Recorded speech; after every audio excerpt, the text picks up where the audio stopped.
Guilt might be one of the most tricky of the negative emotions that we tend to hold on to. Tricky in that there's so much behind it, and we overcomplicate how simple it actually can be to let go of it. I used to teach that guilt is something that God allows us to feel when we do something wrong. And shame is what the adversary uses to not only make us believe that we had done something wrong, but that we ourselves are inherently wrong, that there's something wrong with us. More so, not only that we did something bad, but that we are bad inherently. And I've since changed my viewpoint on that. Working with hundreds of individuals doing deep mental and emotional release work, I now believe that guilt is just another form of shame. I don't believe that God makes us feel guilty.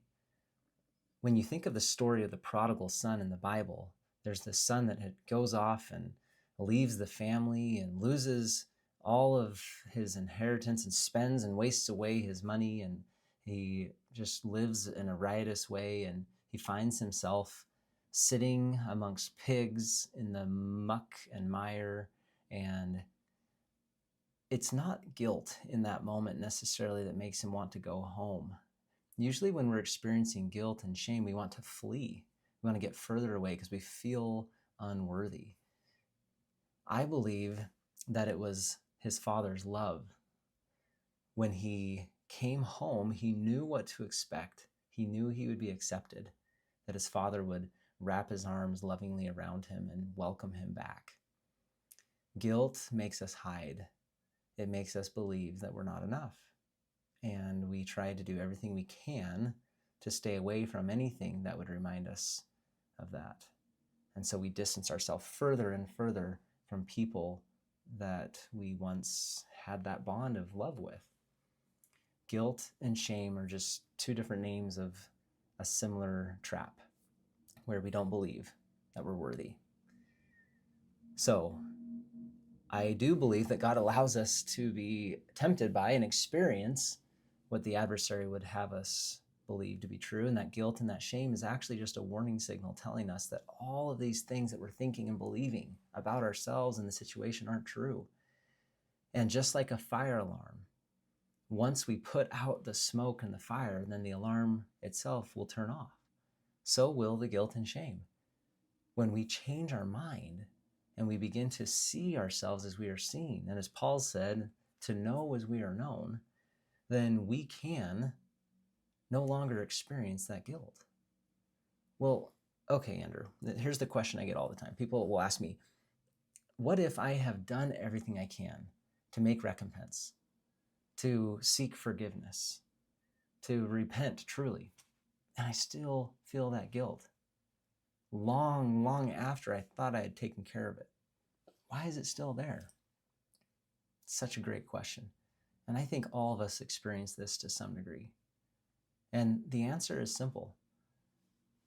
When we believe we have been forgiven or forgiven ourselves, and yet there's still this rule that was broken in our minds as to how things should be, we might be holding on to that guilt for having broken that rule or not lived in alignment with that deeply held belief.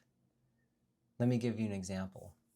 I often will talk with men who have an incredible relationship with their spouse, and they have struggled with pornography to some degree in the past.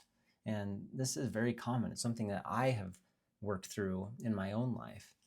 And they get to this point where they've confessed to their wife, they've worked through it, and lo and behold, at some point, at least once, they're struggling. They're viewing pornography. They're using it as a means to cope with something that they're struggling with deep down. And instead of cheating on their spouse or going to drugs or alcohol or whatever other vices that they may use, they have that so readily available because it's on every device that we have, and it's in our faces all the time. And they will come to me and they'll say, I feel like all of the weight of all of my past transgressions have all come back. And my heart hurts for these men. And I realized that when they thought they had overcome and worked through the guilt and the shame from the past, they had done so maybe 99% of the way. But that little 1% that they hadn't let go of stayed as this tiny little root in the ground, just waiting to be nurtured and nourished and watered. And that root is, yes, I forgive myself, and yes, this person forgive me, and yet, if I ever do it again, then it takes away all of the forgiveness I received in the past. That is a scary thing to hold on to. I like to think of our lives like this. We're climbing upward and onward in this trajectory, and we fall. And that fall is a fall forward. And while it is down for sure, it's not back all the way to where we started. It's a progressive forward fall that's helping us become the version of ourselves that we know that we can become. And yet so often when we fall here, we believe we've fallen all the way back to the beginning. Now, with these good men or others that struggle with vices, I let them know that we can't let any, not even 1%, we can't let any of that remain. When we're pulling weeds and we don't get the entire root, it's going to grow back.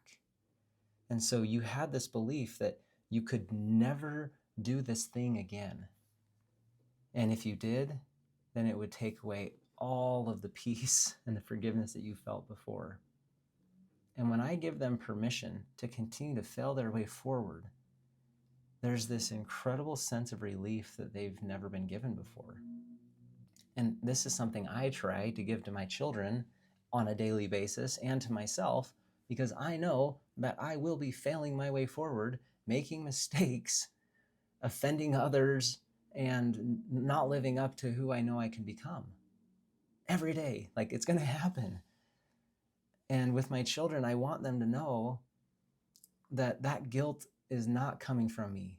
Sometimes I make mistakes, and then therefore they feel guilty because of how I respond to them as a parent. And yet I'm doing the best I can, and they are doing the best they can. And while I'm failing as a parent and how I'm helping them, I'm modeling for them the ability to just not beat ourselves up over it.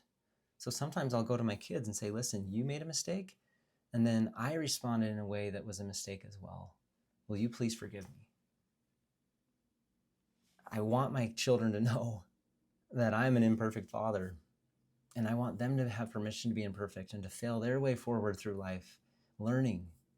In fact, there is no failure. There's only feedback. And as we continue to get feedback, we go upward and onward, forward, becoming who we know we can become.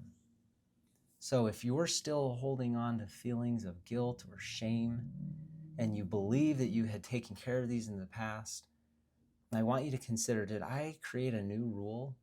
Did I create a new belief that said, I can never do anything similar to this or anything wrong, and if I do, then I will have to pay for this again and again and again? That is not love. That hurts. It hurts yourself and it hurts others around you. And you don't have to dig up those things from the past. Just take care of what you're working on today. I love what Jesus said. He said, take therefore no thought for the morrow shall take thought for things of itself. He wasn't saying don't plan, but he's saying just live in the present. Take care of what you need to take care of today. And if you do that today, then tomorrow you won't have regrets from the past. And if you do have regrets from the past, take care of those so you can be fully present today. And don't be anxious and worried about what's going to happen tomorrow. When you're living in integrity with yourself and others today, then there's nothing to worry about tomorrow, because when you do make mistakes tomorrow, guess what it'll be again? Today. And you can do today. I remember learning this as a 19 and 20-year-old young man doing a service mission for my church in Belgium and France for 2 years. And I remember thinking at times, I don't know if I can do this for 2 years. And a great teacher said to me, just do today. You can do today, can't you? And I thought, yeah, I can do today. Great. So do today. And when you wake up, guess what it's going to be again?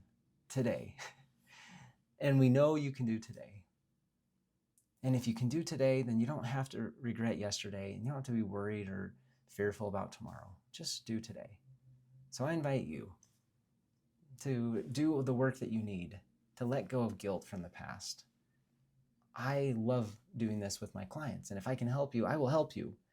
We can do this not in years of therapy and counseling. We can do this in one session. We can let go, like cutting the knot at the end of a pearl necklace. We can let all of the pearls go.